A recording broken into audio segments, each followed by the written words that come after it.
Приветствую всех, кто меня смотрит.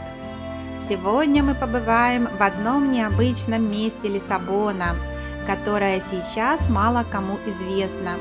Но события, произошедшие здесь в начале 18 века, заставили содрогнуться всю Европу. Сейчас пока мы находимся у величественного монастыря Жеронимуш, который входит во все туристические маршруты. Этот красивый монастырь неразрывно связан с историей великих географических открытий. Именно здесь Вашко да Гама и его спутники провели в молитве ночь перед отплытием в Индию. Совсем недалеко отсюда протекает река Тежу, впадающая в океан, а на берегу знаменитые достопримечательности башня Белем и памятник мореплавателям.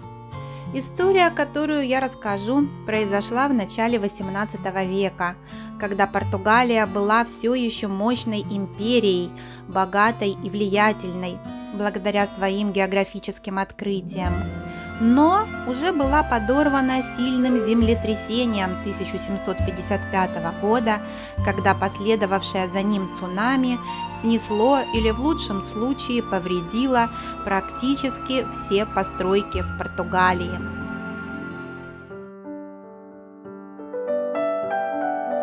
Сейчас мы проходим это огромное здание монастыря.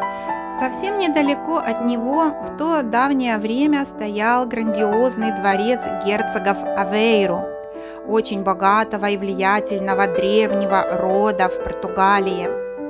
Удивительно, что этот дворец и монастырь Жеронимуш не так сильно пострадали от землетрясения. Но почему же тогда не сохранился этот огромный богатый дворец герцогов?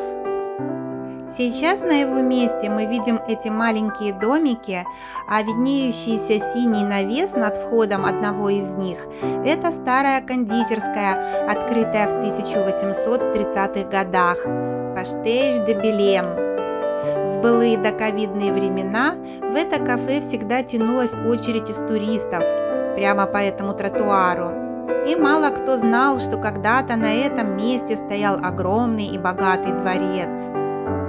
Пройдя в этот переулок, мы вдруг видим каменный столб, который спрятан между домами. Это позорный столб, поставленный на месте дворца, который был разрушен до основания, а земля была посыпана солью, чтобы даже трава не росла на этом месте. Это объясняет название переулка – Шау Салгаду – соленая земля. 3 сентября 1758 года король Жозе I возвращался поздно вечером от своей любовницы Доны Терезы де Тавара. Она была замужем, поэтому король ехал инкогнито и в сопровождении только одного верного слуги. На подъезде к тому месту, где сейчас находится церковь Игрежа де Мемория, построенная как раз в благодарность за спасение короля, на карету напали 3 вооруженных людей. Они начали стрелять в короля и ранили его в плечо. Но верный слуга сумел увести карету и доставил Жозе I к дому придворного лекаря, где ей была оказана первая помощь. Расследование этого дела было поручено возглавить маркизу де Помбалу. Это очень значимая и уважаемая фигура в португальской истории. После землетрясения король практически не управлял страной. За него этим занимался маркиз де Помбал. Он возродил Португалию после землетрясения и провел множество важных реформ. Но в тот момент он еще не был маркизом де Помбалом. Рожденный в семье сельского дворянина, он мечтал избавиться от влиятельных и знатных семей, окружавших короля. И тут ему представился случай. Будущий маркиз де Помбал, а в тот момент просто Себастьян Жозе де Карвальо, объявил виновными семью Тавара и Авейру, самых знатных и богатых людей королевства. Все маркизы де Тавора были потомками Афонсо Энрикеша, первого португальского короля.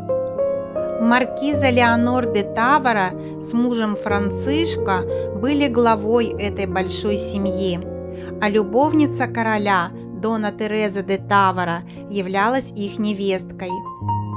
Через 3 месяца после покушения одним декабрьским утром были произведены десятки арестов. Допрос подсудимых проходил с жесточайшими пытками. В некоторых таких допросах принимал участие сам Себастьян Жозе де Карвальо, будущий великий маркиз де Помбал.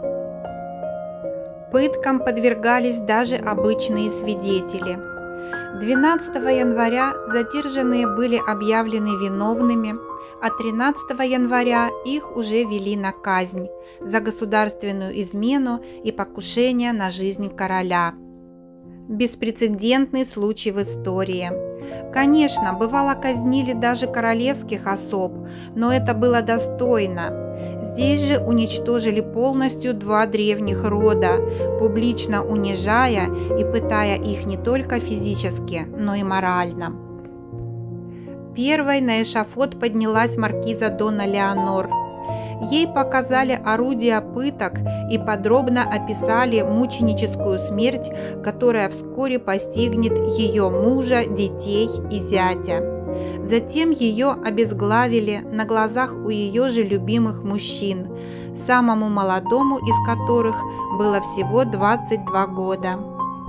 Младшему сыну Жозе Марии довелось испытать самую мученическую смерть, так как трос лопнул, удушения не произошло, и он умирал в страшных муках от дробления рук и ног. Молодой Жозе даже под пытками не признал свою вину, как и его отец, старый маркиз де Тавора, Дон Францишко. Главе семьи довелось испытать самую мученическую моральную пытку, так как он был казнен последним из семьи и видел муки всех своих близких. Из-за того, что казнь продолжалась целый день, палачи были уже уставшими, и последние осужденные мучились еще дольше из-за неточных и уже не таких сильных ударов палачей. Последними казнили простолюдинов и слуг, которые также были обвинены без достаточных доказательств. Им ломали руки и ноги, кого-то сжигали живьем. Оставшиеся в живых члены семьи были заключены в тюрьму. Женщины и дети распределены по разным монастырям без возможности видеться. Имя Тавора было проклято навек, и было запрещено любое упоминание этой фамилии. Прах казненных был брошен в реку Тежу. Место казни посыпано солью, чтобы ничего не росло. Все богатство семей перешло в казну, дома уничтожены до основания или переданы к короне. 2 сильнейших клана страны были стерты с лица земли. Любовница короля Донна Тереза де Тавора также была заключена в монастырь, и Жозе I благополучно забыл о ней. А Себастьян Хосе де Карвальо свел, наконец, счеты со старой аристократией и после этого события получил титул графа Уэйраша, а позже стал маркизом де Помбалом и практически единовластным правителем Португалии. Король Жозе I и так-то не был склонен к государственным делам, а произошедшее землетрясение нанесло такую психологическую травму, что у него началась сильная клаустрофобия. Он не мог больше жить во дворце, и весь двор жил в палаточном городке, а страной в это время правил маркиз де Помбал. При этом на главной площади страны находится памятник именно этому странному королю Жозе I.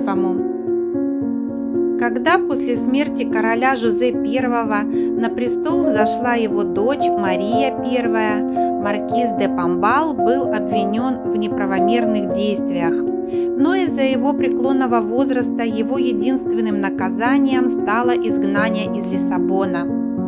Семья Тавара была оправдана и восстановлено право на использование фамилии Тавара. Однако титул маркизов восстановлен не был, и, конечно же, богатство никто не вернул. А на месте соленой земли, наконец, было разрешено строительство. И сейчас мы видим эти милые домики и можем даже подойти к каменному столбу, стыдливо спрятанному в переулке. Он останется вечным напоминанием потомкам о том страшном, жестоком событии, ведь Португалия трепетно хранит свою историю, каковой бы она ни была.